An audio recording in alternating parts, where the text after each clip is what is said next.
Hello everyone, welcome back to our channel. In today's video, I'm gonna show you how to delete your answered questions on OkCupid. It's a very simple and easy process, and I'm gonna guide you through how to do it. Let's get started. First of all, on your phone, launch the OkCupid app. Once you're in the app, make sure that you are logged in with your account. You will see this kind of interface after you are logged in. Now, in order to see the questions that you have answered before, you need to go to your profile.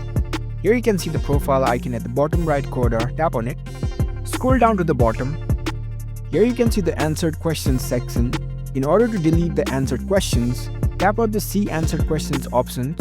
Here you will see the list of questions that you have answered before. You cannot technically delete the answered questions. So in order to delete the answered questions, what you can do is select the questions that you want to delete and tap on the re-answer option of that particular question. Now you will be prompted to that question and answer. Even though you cannot delete the answered questions, you can hide it from your profile. So for that, you can answer privately. Here you can see the answer privately option. You can enable this option. And after that, you can see the save answer option at the bottom right corner. Tap on it. And there you go. That particular answered questions that you've just selected will now be hidden from your profile. So that's how you can easily delete the answered questions on OkCupid. If you found this video helpful, don't forget to give this video a thumbs up and subscribe to our channel for more tech tips. Thank you for watching.